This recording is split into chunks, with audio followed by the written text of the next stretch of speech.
Ladies and gentlemen of the Action Army, what is going on? And welcome to another episode of Answers for Athletes. In today's video, we have a question from Smithster80, who says, I've been dealing with quadriceps tendonitis for a while now. It's about 4 out of 10 pain sometimes. Any recommendations? Yes, I have a bomb video for you today, and I'm going to give you 5 tips to fix your quadricep tendonitis or tendinopathy fast. And I'm talking about fast. So before I do that, make sure that you comment your question. If you want me to answer your question in a video just like this, comment JUMP, J-U-M-P, down below in the comment section for a free bodyweight vertical jump training program. Like the video, subscribe to the channel. We post every day, 9 a.m. Eastern Standard Time. Let's get it. So tip number 1. To improve your quadriceps tendon pain. And this actually has to do with all tendinopathy. This is the first step in fixing all tendinopathy. Reduce the load if you can. If you can't reduce the load, you're in season. You got practices, you got gains. If you can't reduce the load, you can't reduce the load. You're just going to want to do all the other tips in this video.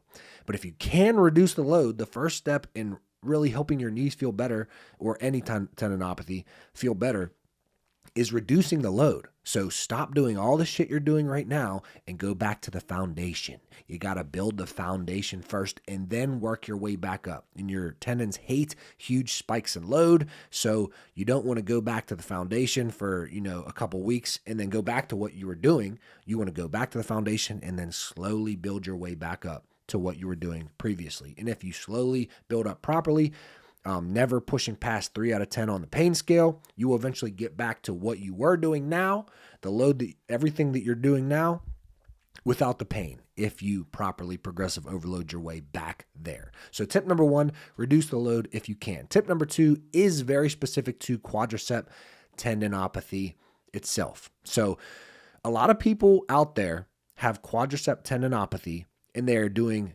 patellar tendinopathy exercises. They're doing exercises that focus more on the patellar tendon and wondering why their quad tendon is not getting better, which patellar tendon exercises are going to help the quad tendon. Like for example, let's say you're doing a single leg knee extension isometric. So you get on a leg extension machine, you lift your leg up, your leg is either almost straight or in a little bit of a bent position.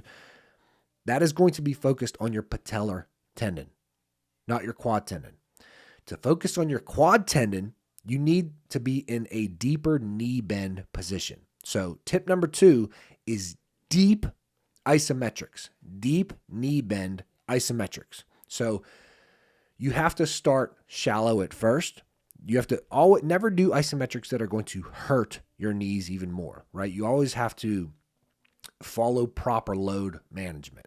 Okay, so deeper isometrics are going to be a little bit tougher on your tendons than more shallow isometrics. So I have 4 examples of exercises that I will give you right now for exercises that you can do to get your knees in a deep knee bend position and do isometrics so that it puts that quadricep tendon in more of a stretch position and strengthens it while it's in that stretch position. So number 1 is going to be a wall sit, but you're just going to go a little bit deeper. So get into a deeper knee bend in that wall sit. This is probably going to be, and you can start with a knee sit. If your knees really hurt, you're going to have to start with a wall sit that is very shallow, not much knee bend at all. Then as your knees feel better, you get deeper and deeper, then you're in a 90-degree angle, and then you move your heels back to the wall a little bit, and you get into an even deeper position so that quadricep tendon is in a stretch position, and we are doing an isometric in that deep knee bend position. So wall sit is going to be good for you.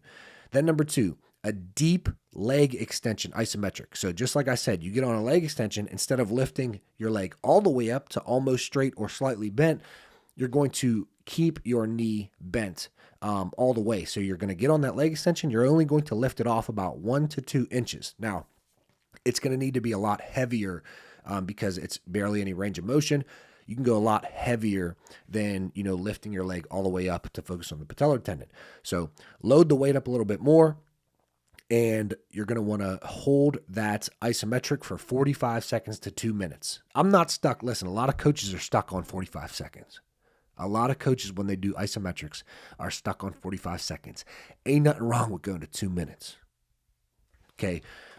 So if 3 to 5 sets of isometrics is going to be great.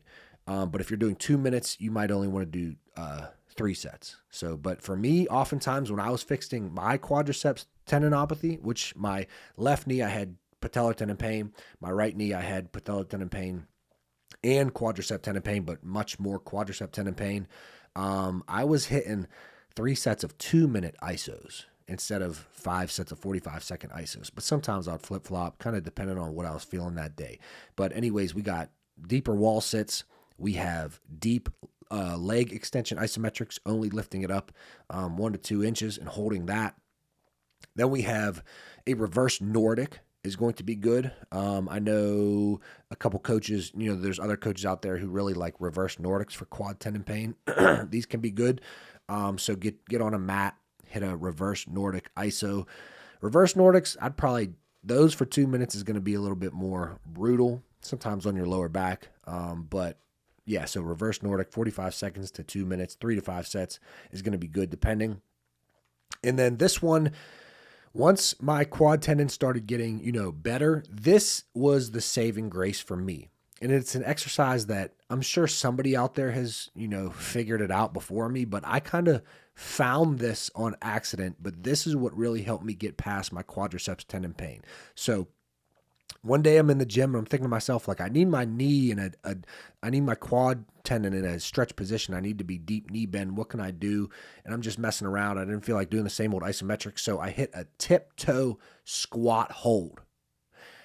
Tiptoe squat hold. So I'm literally squatting as far as I can. I'm in a tiptoe position. You slightly raise yourself up and then you hold that. And what I did was, as my knee felt better, I shifted my weight over more to that right leg so that I was putting all of the load on my right leg with the quad tendinopathy. And so I'm in a tip-toe squat hold and I'm shifting over to that right leg and I'm really focusing on that deep isometric in the tiptoe squat hold on my right leg. That was my saving grace. That is what helped me. Might help you. Give it a test. Try all these out for yourself. See what helps you the most. Okay, so that was a long way to say tip number 2. So we're back to the 5 steps. Remember, this video is 5 tips to fix your quad tendon pain. Tip number 1, reduce load if you can. Tip number 2, deep isometrics, right? That's going to be, you want that quad tendon in a stretch position to really fix your quadricep tendinopathy. Tip number 3 is going to be slow strength, right? The tendons don't like fast movements as much as they like slow strength. They love slow strength. And if you go to any decent physical therapy clinic, they're going to give you the 4 steps to fix any tendinopathy. It's going to be, reduce load that's just what you need to do. But then they would give you probably isometrics and then slow strength. And then they're going to give you energy storage, like force absorption, deceleration, et cetera, et cetera. And then they're going to give you energy storage and release, where you're, you're going through the stretch shortening cycle. But number 1, reduce load if you can. Number 2, deep isometrics. And then number 3, slow strength. So in my indestructible knees program, we do slow eccentric focus squats, and then you get to slow eccentric and concentric focus squats. But slow strength, your tendons are going to love. Number 4, low level extensive plyometrics into high level intensive plyometrics. This is not a knock towards knees over toes guy at all. I'm not one of them coaches who's going to come over here and be like, knees over toes guy sucks just because he's doing better than all of us, right? He does make some outrageous claims, but a lot of people are just jealous, bro.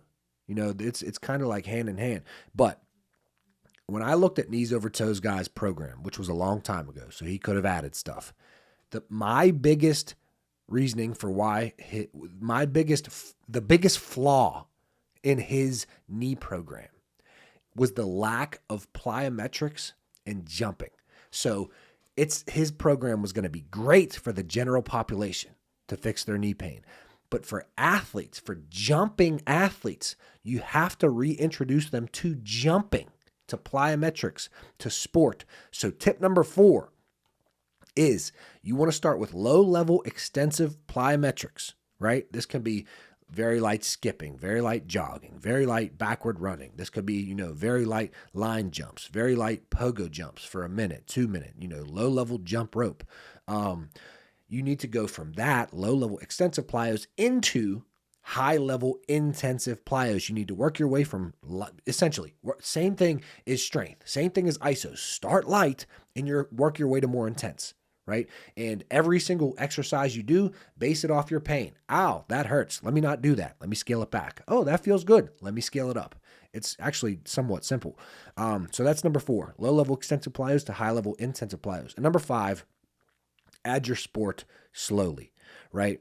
If we go back to number 1, reduce load if you can. If you can't reduce load and you have to play your sport the entire time, then play your sport the entire time, right? You got to do what you got to do. But if you can take your sport out and, go back to the basics, and I'm actually coming out with a program. It's called the Elite Hooper Secret System.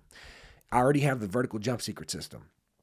And the Elite Hooper Secret System is going to go hand in hand with the Vertical Jump Secret System, but I've already done phase 1 of the Elite Hooper Secret System. And the phase 1 is all of the exercises that athletes can do with all of the drills, skills, etc., that athletes could do when they have knee pain. You can do form shooting. You can do free throws, right? You could do you could work on your touch, stationary finishes. Like, there's things that you could do to not hurt your knees while still getting your skill session in. And then same exact thing. You go from those skills, you work it up to medium intensity skills, to high intensity skills. Then you get into 1-on-1, then 2-on-2, then 3-on-3, then all this is half court. Then you go 4-on-4 or 5-on-5, full court. You start by playing 5-on-5. I'm just going to do 1 game today. Oh, I feel good. Next time I'm going to play 2 games. If you're at LA Fitness and you're winning, unfortunately, your knees are going to be fucked because you're not just going to leave, bro. You ain't just going to leave. You got to keep getting buckets. Anyways, my whole goal of this channel is to not yap, and sometimes I still yap. But these are 5. Hopefully this yapping was beneficial for all of you. These are 5 tips to fix your quadriceps tendon pain. And if you really have quadriceps tendon pain, bro, make it easier on yourself. Just get my Indestructible Knees program, bro. All of this is in there. There's levels to every single exercise. You start with the lowest levels of my program, of every exercise, and you base it off of your pain. Okay, that didn't hurt, right? We do nothing above 3 out of 10 on the pain scale. That didn't hurt. Next time I'm going to try level 2. Oh, that felt good. Next time I'm going to try level 3. That hurt a little bit. I'm going to stay here at level 3. It was only a 2 out of 10 pain, but I don't think I should progress for now. Let me do this. Okay, 2 weeks later. Oh, now I'm at level 4. Oh, now I'm at level 5. Now I'm dunking on everybody because we get your vert increased as we fix your pain. Anyways, I've yapped far too long. I love you all. Hopefully this was beneficial. Like this video if you like it, subscribe to the channel. Leave your question below if you want me to answer your question in a video like this. And get my programs, bro. Take your athleticism to the next level. Fix your knees. Increase your vert while you're doing it. I'll see you tomorrow, 9 a.m. Eastern Standard Time. Peace.